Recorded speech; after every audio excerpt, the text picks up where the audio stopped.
There were 7 ejections. Yes, you heard that right. 7 ejections in the Pistons-Timberwolves game last night. It ended up with a young fan getting a jersey from Alex Rodriguez of Naz Reid, and another fan trying to protect Dante DiVincenzo while being pushed into the crowd. We're going to talk about everyone that was ejected and everything you need to know about what went down in that game last night and my opinion here on it. This is another episode of Joe Murr's Sports Podcast. Thank you all for supporting the channel so far. And make sure if you do like this video, go down below, hit the like button, comment on the video. I'd like to hear from all of you. Subscribe to the channel. And without further ado, let's get right into it. This article that I found, this is actually from Yahoo Sports and writer Jason Owens.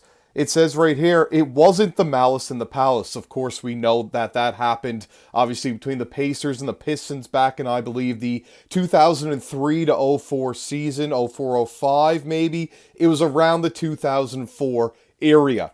You can see, but a dust-up between the Detroit Pistons and Minnesota Timberwolves on Sunday quickly escalated and spilled into the stands at Target Center in Minneapolis, resulting in the ejection of 7 players and coaches.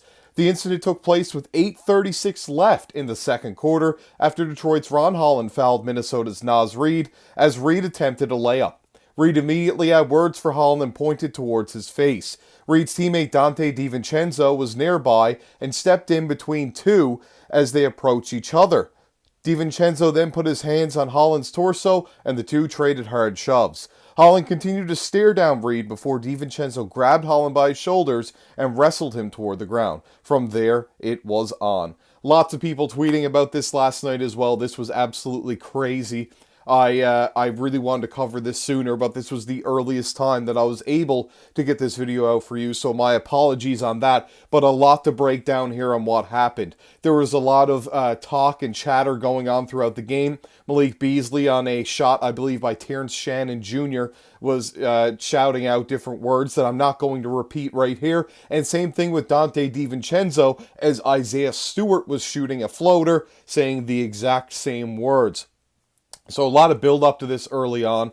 A lot of issues between the two teams. I can't imagine they'll face in the playoffs. Obviously with one team in the Western, one team in the Eastern Conference, and neither team really in a position to be a contender this season and make the finals. But stranger things have definitely happened. And if they were to happen, it would be a chaotic series, to say the least. We can actually see multiple players and coaches from both teams joined in the melee that spilled into the baseline stands beyond the Pistons basket. Some got involved, others like Minnesota's Rudy Gobert tried to pull players off the pile. DiVincenzo ended up back down into the second row of the stands with Pistons forward Isaiah Stewart on top of him. Fans in the immediate area held out their arms to brace themselves, and it says that there is a video here that they attached actually from my mixtapes there on Twitter, so make sure to go check out that one.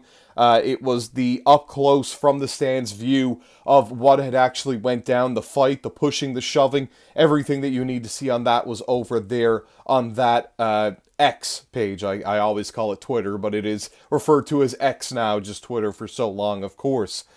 Calm was eventually restored as the players and coaches involved were pulled out of the pile. The ruckus resulted in 7 ejections, including Pistons head coach J.B. Bickerstaff and Timberwolves assistant Pablo Prigioni.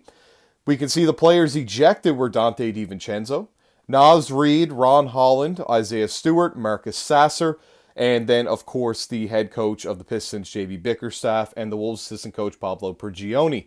Another assistant coach for the Timberwolves actually came out and made a joke, saying that Pablo would do anything to get out of a halftime report, having to do an interview there, and obviously that's not the case. Just a little joke that he made towards the situation to try to lighten the mood, because this was an absolutely crazy event that had occurred.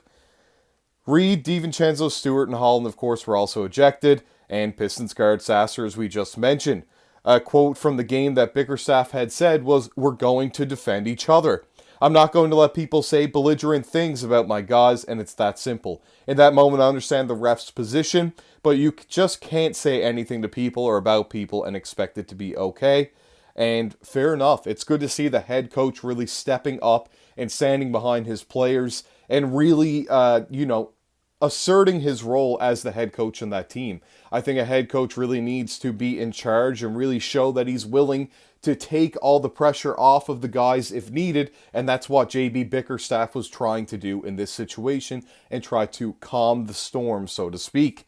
Detroit held a 39-29 lead when the fight broke out. The Pistons were down 3 players in the aftermath, and the Timberwolves down 2.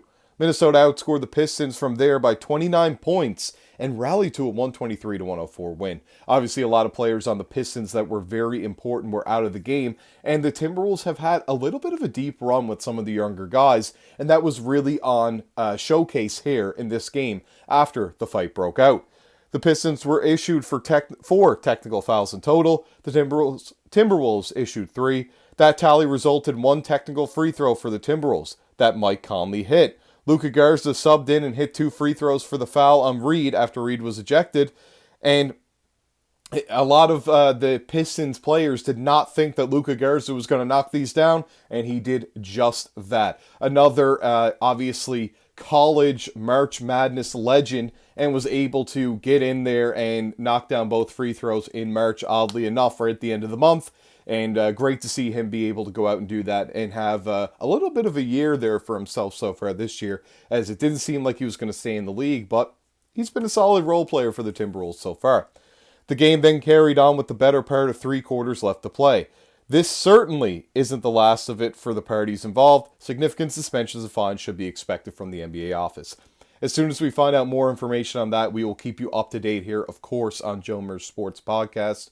I'm sure there's going to be a lot to come of it. Is it going to be the player that instigated? Is it going to be retaliation fines? Are the 2 coaches, the assistant coach and Pablo Prigioni of the Timberwolves and the head coach, JB Bickerstaff of the Detroit Pistons, going to be fined heavily for this? What is going to come of this? Is there going to be more of the comments made on the shots that were taken? We really don't know. But as soon as we do find out, we will keep you up to date here, of course, on this channel.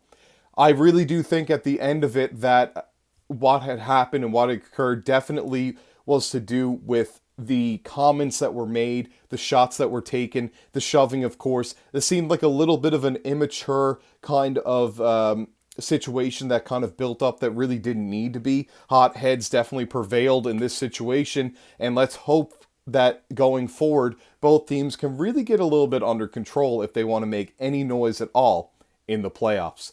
This has been your host, Joey Mercer. That's all I've got to say on this topic there today. But if you have anything to tell me about this at all, your opinions, your thoughts, anything, make sure to go down below, hit the like button, comment on the channel with what you have to say on this topic for sure. Anything at all that you'd like us to cover, anything that you've got going on that you'd like to talk about to do with the NBA, for sure, leave it down below. Subscribe to the channel, turn on the bell for notifications, and we'll see you all in the next one.